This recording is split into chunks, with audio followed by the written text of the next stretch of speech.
My name is Russell Wilderman. I am the program manager for the Economic Governance program based at IDASA in South Africa, and I've been with IDASA for the last 10 years almost.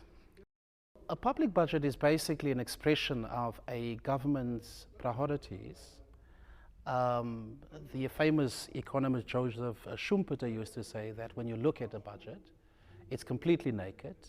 It's very difficult to sort of embellish, a budget.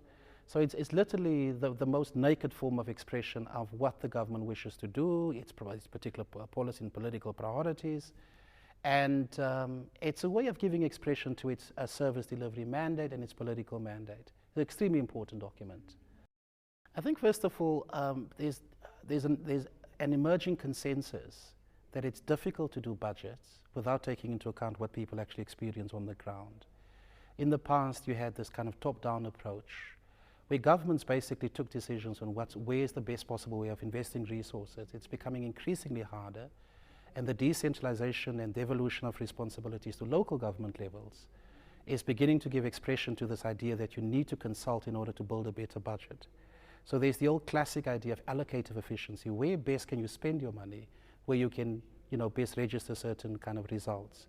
And for that particular reasons, people have become ordinary folks have become much more important in terms of inputting into the budget to give government a far better understanding of where the emerging and existing priorities actually lie. So it's a value add to the budget instead of being seen as a burden as it used to be traditionally seen.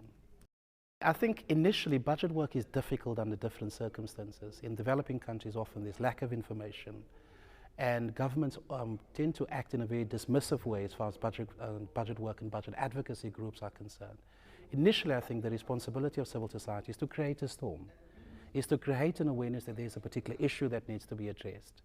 And the emphasis is less on the parameters of correctness or rigor or comprehensiveness, but it's important initially to create a common consensus that there's a big problem that has to be solved. Then I think the lawyer thing is important, because what lawyers always do, lawyers have two hands. They have one soft hand where they talk nicely and diplomatically, but there's another hand where they can actually hit you with that hand.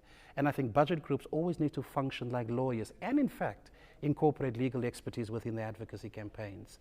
And I think the third one is the diplomacy part. Once you get sucked into government affairs and government begins to trust you as an authoritative source, as somebody to be respected, as an institution to be respected, you need to be much more diplomatic in the way you come across, much more rigorous, and you need to be more measured in terms of your response to some of the policy issues. Otherwise, government will not see you as an ally, but actually as an enemy, which is actually bad when you have developed your budget work. I think the major opportunities are basically located in the area of empowerment.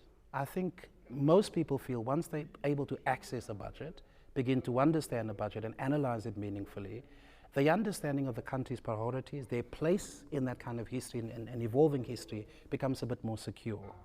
Some of the challenges of budget work obviously relates to the availability of data, different and difficult government attitudes, making it difficult for people to interface directly with officials.